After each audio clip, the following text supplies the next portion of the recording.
Hello students, आज के lecture में हम देखने वाले हैं analysis and interpretation of accounts. इस चैप्टर का आपका ट्रेंड एनालिसिस का क्वेश्चन। तो यहाँ पर भी हमें बैलेंस शीट से रिलेटेड इन्फॉर्मेशन दिया है। देखिए, तो यहाँ पर हम ट्रेंड एनालिसिस में वर्टिकल बैलेंस शीट ही बनाने वाले हैं। ठीक है, इसके पहले के लेक्चर्स में हमने ऑलरेडी कंसेप्ट डिस्कस किया था, जहाँ पर बैलेंस शीट का फॉर्मेट, प्रॉफिट एंड लॉस का फॉर्मेट, ये सारा चीज़ हम कवर कर चुके हैं।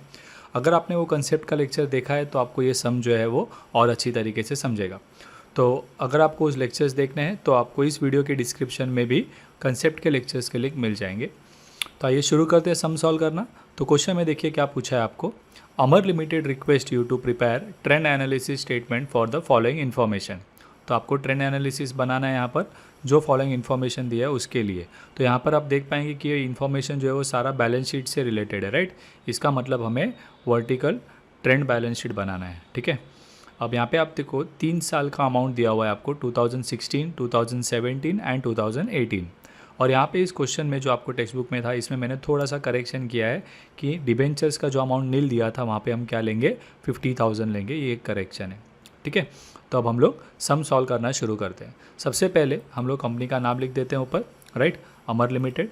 फिर हम लोग ट्रेंड एनालिसिस बना रहे हैं फॉर बैलेंस शीट, राइट।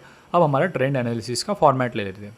तो हमारे ट्रेंड एनालिसिस का फॉर्मेट कैसा है, सबसे पहले पर्टिकुलर्स और उसके साथ हमारे 3 सालों के जो अमाउंट्स दिए हुए हम लोग वो लेते हैं, और 3 सालों का हम लोग जो है वो परसेंटेजेस फाइंड करेंगे। ठीक है, अब सबसे पहले इसको हम लोगों को जो है पहले अमाउंट जो दिए हुए सारे हमें, वो मैं आपको यहाँ पे वर्टिकल बैलेंस शीट में ले लेता हूँ। उसके बाद ट्रेंड कैसे कैलकुलेट करना है वो बताऊँगा। ठीक है, तो सबसे पहले शुरू करते हैं। वर्टिकल फॉर्मेट में हमारा पहला साइड का नाम क्या है, सोर्सेस ऑफ फंड, तो वो ले लेते हैं। उसके अंदर हमें पता है कि 2 मेन हेडिंग आते हैं, ओन फंड और लोन फंड। तो पहले मैं ले लेता हूँ ओन फंड। ओन फंड के अंदर हमारे 3 हेडिंग्स थे, राइट, शेयर कैपिटल, रिजर्व और फिक्टिशियस एसेट्स को लेस करते हैं हम, राइट। तो पहले मैं शेयर कैपिटल ले लेता हूँ। अभी इस क्वेश्चन के अंदर देखिए हमें इक्विटी शेयर दिया हुआ है और प्रेफरेंस शेयर भी दिया हुआ है। तो ये दोनों किस में आएंगे, हमारे शेयर कैपिटल में जाएंगे। तो यहाँ पे मैं क्वेश्चन में से शेयर कैपिटल के अमाउंट्स लिख देता हूँ, 1 लाख, 1,40,000 और 1,70,000।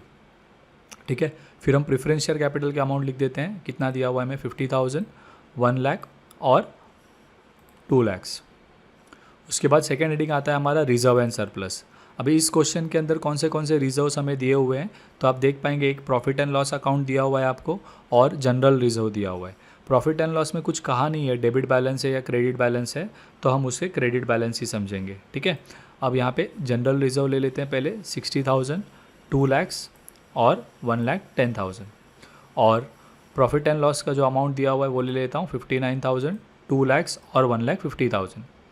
अब ये 2 रिजर्व्स थे, हमने दोनों ले लिए। अब इसके बाद हमें लेस फिक्टिशियस एसेट करना है। अब यहाँ पर आपको फिक्टिशियस एसेट का नाम दिया नहीं है, डायरेक्टली फिक्टिशियस एसेट का अमाउंट दिया हुआ है, राइट। इसके अंदर के कोई एलिमेंट्स नहीं दिए, तो मैं फिक्टिशियस एसेट्स का वैल्यू यहाँ पे ले लेता हूँ डायरेक्ट, 20,000, 32,000 और नील। अब हमारे शेयर कैपिटल और रिजर्व्स, उसमें से फिक्टिशियस एसेट जब हम माइनस करेंगे तो आपको क्या मिलेगा, आपका ओन फंड का वैल्यू मिल जाएगा। तो अभी मैं यहाँ पे ओन फंड का वैल्यू निकालता हूँ, राइट। वो निकालने के लिए मुझे क्या करना है, यहाँ पे फर्स्ट ईयर में 1 lakh plus 50,000 plus 60,000 plus 59,000 minus 20,000 करेंगे हम, क्योंकि फिक्टिशियस एसेट को क्या करना है आपको, लेस। तो इतना सॉल्व करने के बाद आपको वैल्यू मिल जाएगा 2,49,000। उसके बाद सेकेंड ईयर में मैं 1,40,000 plus 1 lakh plus 2 lakh plus 2 lakh minus 32,000 करूँगा यहाँ पे, तो मुझे अमाउंट आएगा 6,08,000। एंड थर्ड ईयर में उसी तरह से 1,70,000 प्लस 2 लाख प्लस 1,10,000 प्लस 1,50,000। लेकिन उसमें फिक्टिशियस एसेट नहीं है, तो आपको कुछ भी माइनस करने की ज़रूरत नहीं है, आप इन चारों का टोटल ही लिखोगे, वो आपका ओन फंड हो जाएगा 6,30,000। अब ओन फंड के बाद हम लोग लेते हैं हमारा लोन फंड। लोन फंड के अंदर हमारा सिक्योर्ड लोन, अनसिक्योर्ड लोन आता है, राइट। अब यहाँ पे आपको सिक्योर्ड लोन, अनसिक्योर्ड लोन नाम तो नहीं दिया है, बट यहाँ पे आप देख पाएंगे आपको डिबेंचर दिया हुआ है, ये आपका लोन फंड का पार्ट है। डिबेंचर किस में आते हैं, आपके लोन फंड के अंदर। इसके बाद आपको और कोई है आपको जो लोन फंड के अंदर आता है, तो ये एक ही आइटम है जो आपके लोन फंड में आने वाला है, दैट इज़ 13% डिबेंचर। तो उसके वैल्यूज़ मैं ले लेता हूँ यहाँ पे, राइट, 50,000, 1,20,000 और 1 लाख। ओके, ये एक ही लोन फंड आपको दिया हुआ है। तो अब मैं ओन फंड और लोन फंड दोनों को जब ऐड करूँगा, इसके अलावा और कुछ है क्या हमारा, डिबेंचर्स के अलावा, यस, डिबेंचर्स के अलावा हमें कुछ नहीं है। तो लोन फंड का टोटल मेरा इतना ही होगा, 50,000, 1,20,000 और 1 लाख। अब मैं ओन फंड और लोन फंड, राइट, क्योंकि लोन फंड के अंदर ये एक ही आइटम था तो लोन फंड का टोटल मैंने वही सेम लिख दिया है। अब ये जो मेरे बोल्ड है ओन फंड और लोन फंड जो मैंने बोल्ड किया हुआ है, इन दोनों को मैं ऐड करता हूँ, right, because own fund loan fund हम लोग ऐड करेंगे तो हमें सोर्सेस ऑफ फंड का टोटल मिलेगा। तो यहाँ पर 2,49,000 प्लस 50,000 मुझे क्या देगा, 2,99,000। इसके बाद 6,08,000 और 1,20,000 मुझे देगा 7,28,000। 6,30,000 प्लस 1,00,000 मुझे देगा 7,30,000। ये मेरा हो गया कैपिटल एम्प्लॉयड यानी कि सोर्सेस ऑफ फंड का टोटल। अब नेक्स्ट हमारा जो एसेट साइड को हम लोग यहाँ पे नाम क्या देते हैं, एप्लीकेशन ऑफ फंड्स। इसके अंदर 3 मेन हेडिंग आते हैं, फिक्स एसेट, इन्वेस्टमेंट और वर्किंग कैपिटल। सबसे पहले हम फिक्स एसेट्स की बात करेंगे। तो यहाँ पे देखिए हमें फिक्स एसेट के नाम डायरेक्टली तो नहीं दिए हुए, ये यहाँ पे हमें जो बिल्डिंग है, प्लांट एंड मशीनरी है, ये हमारे किस में आते हैं, फिक्स एसेट्स में आते हैं। तो हम लोग हेडिंग लिखते हैं यहाँ पे फिक्स एसेट, उसमें मैं ये 2 एसेट लिख देता हूँ। इन्वेस्टमेंट में देखिए ये मार्केटेबल इन्वेस्टमेंट दिया हुआ है तो ये फिक्स एसेट या सेकेंड हेडिंग का काम नहीं होगा, राइट, ये आपका करंट एसेट में जाएगा। तो यहाँ पर मैं क्या कर दूंगा, सबसे पहले ये लिख देता हूँ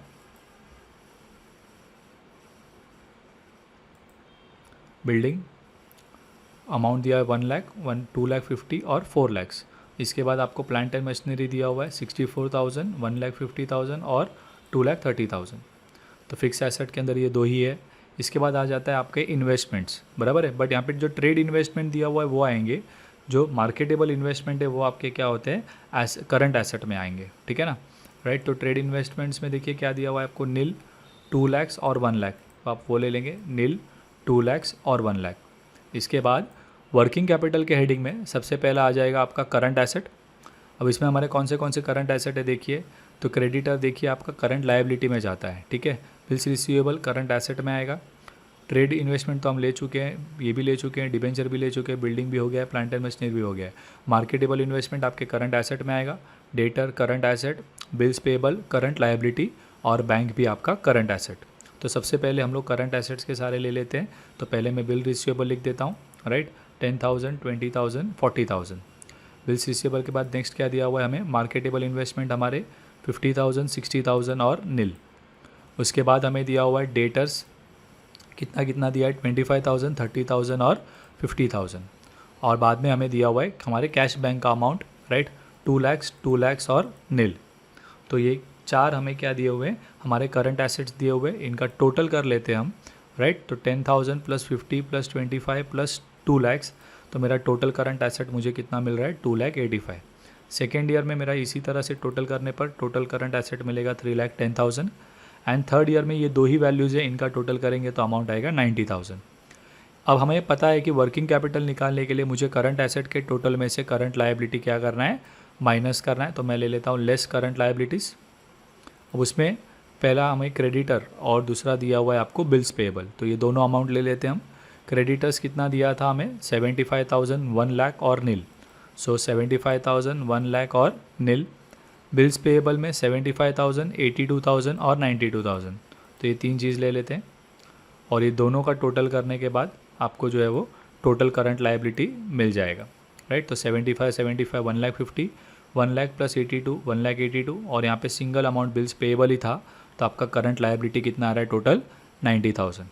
अब मैं करंट एसेट के टोटल में से मेरे करंट लायबिलिटी का वैल्यू माइनस करूँगा तो मुझे क्या मिल जाएगा, मेरा वर्किंग कैपिटल। तो 2,85,000 में से 1,50,000 माइनस कर देते हैं हम, तो दैट विल गिव यू 1,35,000। 3,10,000 में से 1,82,000 माइनस करते हैं तो वो आ जाएगा 1,28,000। और 90,000 में से 90,000 माइनस हो जा रहा है, तो यहाँ पे एक्चुअली आपका वर्किंग कैपिटल क्या आ रहा है, थर्ड ईयर में नील। अब हम हमारे एप्लीकेशन ऑफ फंड के 3 हेडिंग्स लेते हैं, दैट इज़ हमारे फिक्स एसेट के अंदर ये 2 थे, राइट, प्लस इन्वेस्टमेंट का वैल्यू और वर्किंग कैपिटल, राइट। ये नहीं लेना है आपको क्योंकि करंट एसेट लायबिलिटी को ही सॉल्व करके आपने वर्किंग कैपिटल निकाला है। तो जब आप 1,00,000 प्लस 64,000, इन्वेस्टमेंट तो नील है वहाँ पर, तो 1,35,000 ऐड करेंगे तो आपको टोटल मिल जाएगा 2,99,000। सेकेंड ईयर में 2,50,000 प्लस 1,50,000 प्लस 2,00,000 आपका इन्वेस्टमेंट का और वर्किंग कैपिटल का 1,28,000 ऐड करने पे आपको आंसर आएगा 7,28,000।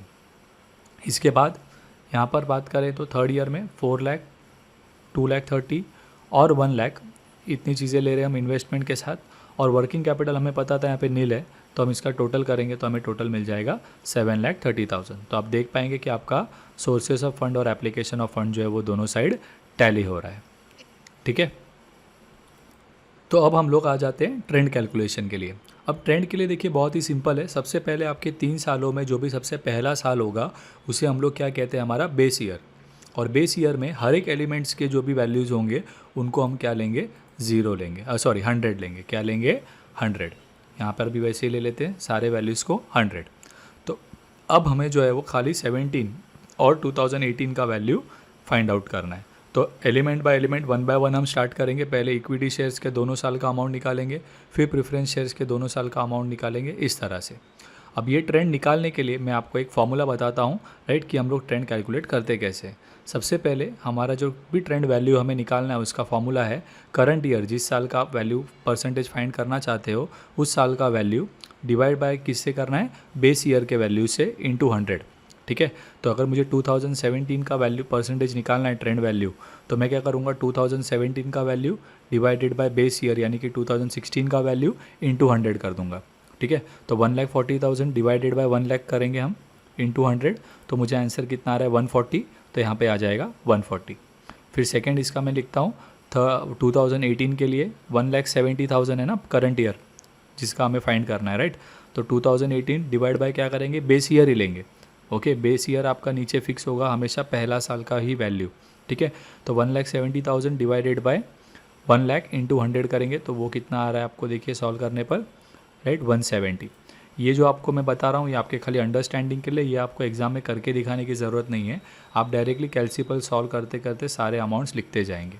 ठीक है, तो यही स्टेप्स जो है हमें आगे वाले इसमें भी क्या करने हैं, फॉलो करने हैं। तो सबसे पहले आप यहाँ पे देखेंगे, अभी नेक्स्ट ईयर का प्रेफरेंस शेयर कैपिटल का निकालेंगे तो पहले 2017 के लिए हम क्या करेंगे, 1 लाख डिवाइडेड बाय 50,000 इंटू 100, तो 200 आ जाएगा। फिर 2 लाख डिवाइडेड बाय 50,000 इंटू 100 करेंगे तो आंसर 400 आ रहा है। वैसे यहाँ पर जनरल रिजर्व के लिए भी करना है, 2 लाख डिवाइडेड बाय 60,000 इंटू 100 करेंगे तो 333.33 आ जाएगा। फिर 1,10,000 डिवाइडेड बाय 60,000 करेंगे इंटू 100 तो 183.33 आ रहा है। ठीक है, पॉइंट के बाद आप 2 नंबर्स तक लिखा कीजिए।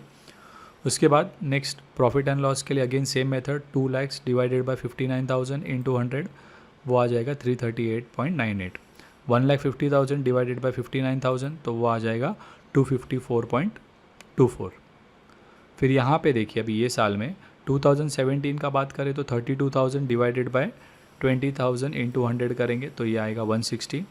और 2018 में देखिए ट्रेंड ही नहीं था, मतलब वैल्यू ही नहीं था वहाँ पे, राइट, और इसी वजह से ट्रेंड क्या रहेगा, यहाँ पे 0 रहेगा, क्योंकि न्यूमरेटर वहाँ पे 0 है तो इसके लिए हम डिवाइड नहीं कर पाएंगे, तो हम लोग यहाँ पे आंसर 0 लेंगे।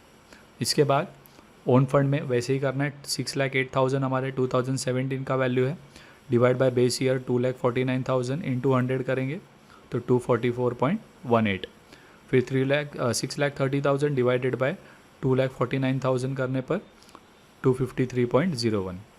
इसके बाद डिबेंचर्स के केस में, right, 1,20,000 divide by 50,000 into 100, 1 lakh divide by 50,000 into 100, यहाँ पर भी 1,20,000, ये वैल्यू सेम ही है, राइट, तो इसका मतलब क्या होगा, ये आंसर भी सेम ही आएंगे 240 और 200। यहाँ पर 7,28,000 डिवाइड बाय 2,99,000 तो आंसर मिलेगा आपको 243.48। 7,30,000 डिवाइडेड बाय 2,99,000 करने पर आंसर आएगा आपको 744.15। अब यहाँ पे आपको कुछ चीज़ें याद रखनी है, थोड़ा बहुत ट्रिक समझना है। देखिए कि अगर आपका समझो किसी साल वैल्यू डबल हो जा रहा है, जैसे कि आप देख पाएंगे बेस ईयर 2016 है, प्रेफरेंस शेयर में पहले 50,000 था और अगले साल वो 1 लाख हो गया, मतलब वैल्यू डबल हो गया है। तो अगर बेस को मैंने 100 लिया हुआ है तो इसका मतलब वैल्यू डबल हो गया, मतलब वो कितना हो जाएगा, 200 हो जाएगा, राइट। कभी अगर समझिए हाफ़ हो जाता है तो आपको समझना है कि वो नेक्स्ट ईयर उसका वैल्यू अगर हाफ़ हो गया है, इसका मतलब आंसर क्या हो जाएगा, 100 के जगह पे 50 हो जाएगा, ऐसा, राइट। दूसरा आप चीज़ थोड़ा सा ध्यान रख सकते हैं जिससे आप अपने बेसिक कैलकुलेशन मिस्टेक्स जो है वो अवॉइड कर सकते हो, कि अगर आप यहाँ पे देखिए एग्जांपल जनरल रिजर्व की बात करूँ तो 60,000 से वैल्यू 2 लाख हो गया, मतलब ऑब्वियसली वैल्यू बड़ा है तो आंसर 100 से ज़्यादा आ रहा है, राइट। फिर वापस देखिए थर्ड ईयर में वैल्यू 1,10,000 है तो 60 से बड़ा है, बराबर है, मतलब 100 से आंसर बड़ा ही आने वाला है, लेकिन वो 2 लाख से तो कम ही है, मतलब मेरे 333 से आंसर क्या रहना चाहिए, छोटा ही रहना चाहिए, बराबर है। राइट। तो ये आप चीज़ें क्या करना है, दिमाग में थोड़ा सा याद रखना है, ताकि अगर बाय मिस्टेकली आप कुछ नंबर लेते समय कैलसी में कुछ मिस्टेक कर रहे हो तो आपको थोड़ा सा क्लिक होगा कि यार ये वैल्यू में तो बहुत ज़्यादा डिफरेंस आ रहा है, राइट। वैसे सेम तरीके से अब हम लोग आ जाते हैं एप्लीकेशन ऑफ फंड के लिए भी, ठीक है। एप्लीकेशन ऑफ फंड में भी क्या करेंगे हम लोग, इसी तरह वैल्यू निकालेंगे। 2,50,000 डिवाइड बाय 1 लाख इंटू 100 तो 250 आ जाएगा। 4 lakh divided by 1 lakh into 100 तो 400। यहाँ पर 1,50,000 डिवाइड बाय 64,000 तो आ जाएगा 234.38। फिर यहाँ पर 2,30,000 डिवाइडेड बाय 1,50,000 करते हैं हम, आंसर आ रहा है आपको 359.38, ठीक है। इन्वेस्टमेंट्स की बात करें तो वहाँ पे देखिए बेस ईयर का वैल्यू है ही नहीं हमारा, राइट। मैंने फिर भी यहाँ पे परसेंटेज 100 लिया है, बट इनका ट्रेंड निकालना पॉसिबल नहीं है बिकॉज बेस ईयर क्या है आपका, नील है। तो इसीलिए यहाँ पे दोनों जो है वो ट्रेंड क्या रहेंगे हमारे, नील ले लेंगे हम। करंट एसेट की बात करें फिर तो यहाँ पे देखेंगे आप 20,000 डिवाइडेड बाय 10,000 इंटू 100 करेंगे हम तो आंसर मिलेगा 200। फिर 40,000 डिवाइडेड बाय 10,000 इंटू 100 करना है हमें तो 400। एक और एक शॉर्टकट भी यहाँ पे है कैलसी में सॉल्व करने का, आपको इंटू 100 अगर प्रेस नहीं करना है तो आप directly write 60,000 divided by 50,000 percentage sign भी प्रेस कर सकते हो, ठीक है। तो आपको आंसर आएगा 120, ठीक है। फिर थर्ड ईयर में तो यहाँ पे वैल्यू है ही नहीं तो इसीलिए वहाँ पे ट्रेंड कैलकुलेट होगा नहीं, ओके। वैसे यहाँ पर भी आप देखेंगे 30,000 डिवाइडेड बाय 25,000 परसेंट का साइन तो आपको इजीली मिल जाएगा 120। 50,000 डिवाइडेड बाय 25,000 परसेंट का साइन तो आपको आंसर मिलेगा यहाँ पे 200, ठीक है। अब सर हम लोग वही चीज़ यहाँ पे भी कर सकते थे क्या, कर सकते हैं, राइट। मैंने खाली आपको पहले मेन फार्मूला से बताया, फिर मैंने आपको शॉर्टकट बताया कैलसी पर सॉल्व करने के लिए, ठीक है। अब यहाँ पर बैंक के केस में देखिए 2 लाख का 2 लाख ही है, इसका मतलब ये 100 का 100 ही रहेगा। थर्ड ईयर में वैल्यू नहीं था, इसका मतलब ट्रेंड भी नहीं होगा। फिर टोटल करंट एसेट की बात करें तो 3,10,000 डिवाइडेड बाई 2,85,000 करेंगे तो वैल्यू आ रहा है यहाँ पे 108.77। फिर 90,000 डिवाइडेड बाय 2,85,000 वो आपको देगा 31.58। यहाँ पे आप देख पाएंगे आपके बेस ईयर के वैल्यू से अगर वैल्यू बढ़ा है तो आंसर देखो 100 से ज़्यादा आ रहा है। बेस ईयर के मुकाबले में वैल्यू अगर कम हुआ है तो आंसर 100 से क्या हो जाना चाहिए, कम होना चाहिए, ठीक है। इसके बाद क्रेडिटर्स के लिए 1 लाख डिवाइडेड बाय 75,000 इंटू 100 करने पर आंसर मिलेगा 133.33। थर्ड ईयर में वैल्यू नहीं है तो इसके लिए ट्रेंड भी नहीं होगा। बिल्स पेबल के केस में 82,000 डिवाइडेड बाय 75,000 तो वो देगा आपको 109.33। फिर 90,000 डिवाइडेड बाय 75,000 वो देगा आंसर 120। फिर 1,82,000 डिवाइडेड बाय 1,50,000 करते हैं तो आंसर आ रहा है आपको 121.33। 90,000 डिवाइडेड बाय 1,50,000 इंटू 100 करेंगे तो आंसर आ रहा है आपको 60।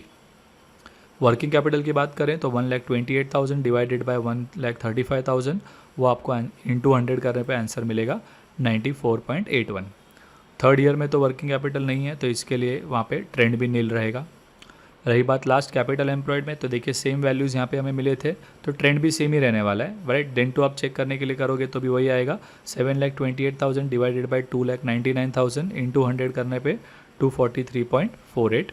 And third year 7,30,000 divided by 2,99,000 वो आपको देगा 244.15। तो यहाँ पे आप देख पाएंगे आपके कैपिटल एम्प्लॉयड का वैल्यूज़ और ट्रेंड दोनों टैली हो रहा है।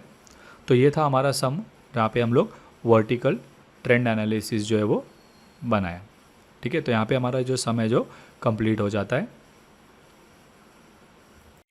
सो स्टूडेंट्स अब आप हमारे व्हाट्सएप ब्रॉडकास्ट ग्रुप को भी ज्वाइन कर सकते हैं for free notes, assignment and all the latest updates related to exams. To join the free WhatsApp group आपको जो है आपका नाम, क्लास और आपका लोकेशन का नाम इस व्हाट्सएप नंबर पर सेंड करना है and you will be added to the WhatsApp broadcast. तो अगर आपको हमारे ये लेक्चर्स पसंद आते हैं तो हमारे वीडियोस को लाइक और कमेंट करें और इन्हें अपने फ्रेंड्स के साथ शेयर करना ना भूलें।